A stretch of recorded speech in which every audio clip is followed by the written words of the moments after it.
About 1 in 36 kids in the U.S. are diagnosed with autism. Boys are 4 times more likely to be diagnosed than girls. And joining me now to share what life is like raising a child with autism is one of our own employees, KPRC2's associate producer, Faith, and her husband, Davis, and their son, Noah. Thanks, guys, for coming in. Thank you for having us. As you know, it's Autism Awareness Month, so we want to talk about what it's like having a child with autism. And Faith, you and I have talked about the diagnosis, how diagnosis goes, because that can be a little bit challenging. And we understand that this is all new for Noah, so this is going to be a tough interview. Oh, it's all right. I guarantee it's harder on you guys than it is for anybody watching. This is the reality that a lot of people don't see a lot of the time. Yeah. Is it can be very hard when they're overstimulated, and So we've got cameras and lights and new people, and like I said, I'm sure he's not used to wearing polo shirts every day. They like their playtime clothes. Oh, yes. So we are totally understanding that this is going to be a kind of a tough interview for you guys. but we do want to spread the message about like how was it getting diagnosed? You and I talked about the cost that goes into getting a diagnosis. But what was it that first indicated to you that you maybe needed to get him tested? So it was right before his 3rd birthday. We noticed that he had some issues not communicating as well as other children his age. We also noticed some other things, hand flapping, walking on tiptoes. So those are just indications that a child might have autism. So we actually got a free evaluation from the school district, and they said that he likely had autism. So then we took him to Think Neurology to get officially diagnosed. Yeah, that's where you get the official, even though your school district can evaluate, you have to get the official diagnosis somewhere else.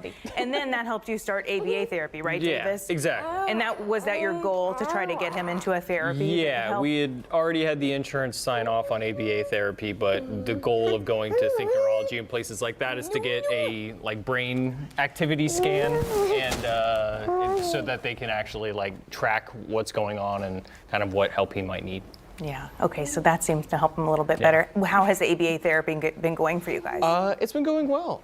They work on a lot of behavioral control and emotion expression, and They've helped us a lot too. They'll come by our house sometimes and work with us. Oh, really? Yeah, they train us. Yeah. They train you. Yes. So, because with any kind of parenting, it takes you understanding how to communicate on their level. And what are some of the unique challenges you have when your child has autism? Well, he doesn't fully And by the way, understand. I understand they say if you've met one person with autism, you've met one person. Everybody's different, right? Exactly, yes. Well, what are the challenges that you guys have faced? With Noah, it's hard to communicate with him. He doesn't understand fully, why I'm not allowed to run into the street. Why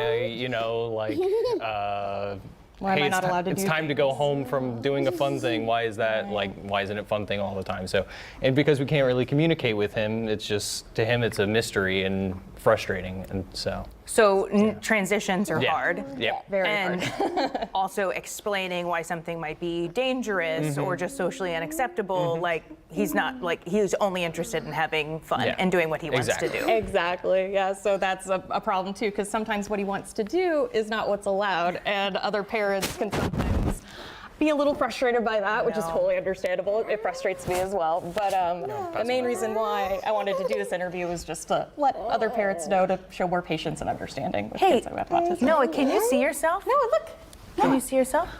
You see? Look, there's Noah. There he is. You're on the and screen. he can get down and walk around if you need to. You want to? What would you like to tell parents about in these situations where you say, all parents don't want to be stared at or looked at as if we aren't doing something right, but what would you like other parents to know for when we see somebody in public who we can tell has autism or has some kind of a neurodiversity? What would you like them to know when they see you? Yeah, there's the problem with that, because a lot of times you can look at Noah and you can't tell he has autism. Yeah, that's the truth.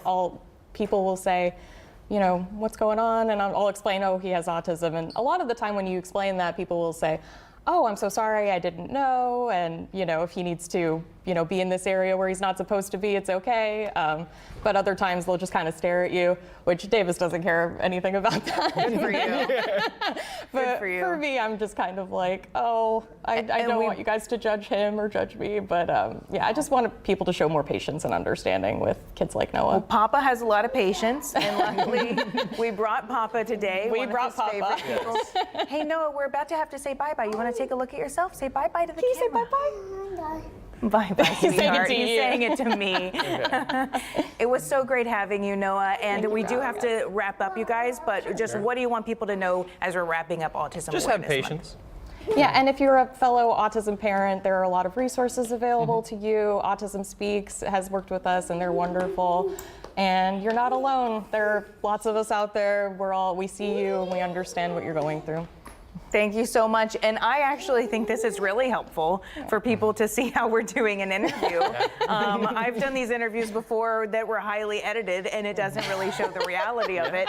So I think we should have you guys in more often. He likes our Sounds little good. track. He Our track does. is like a train. likes Exactly. trains. He's a big choo-choo train boy. You like choo-choo trains? Yeah. Yeah, we have hope like he'll your eyes. start talking like any other kid soon Noah, with ABA can you therapy. say thank you? Have you noticed an improvement since he began ABA therapy? Oh yeah, definitely. Yeah. He is a lot more communicative with certain things. He's still got a ways to go, but since we started ABA therapy, and with emotional regulation too, he still gets tantrums, obviously, but I think that's more just... He's 5. Exactly. So- He's a boy, he's 5. It's just kind of par for the course with any child. So. Absolutely. Well, I think it's important to have you guys on too, also to explain, the like ABA therapy, it's not always available to people, and it's a big cost. You have to get a diagnosis in order for insurance to cover it. Yeah, we're If you- very blessed. Yeah, so Waiting you times guys are long. Yes. Yeah, waiting. Yes. So thank you for coming on. We should do more segments like this and really seriously bring Noah every time because he's the best. We'll see. To learn more about autism, you can look for resources on our website, clicktohouston.com/community. I'm sure Faith has her hands in that. As I mentioned, she works in the web department. She's an AP. She's all over the place here at KPRC2. KPRC2 and our community partners are spotlighting Autism Speaks, which Faith just mentioned. That's an organization dedicated to helping families and of people with autism. All right, we'll be right back.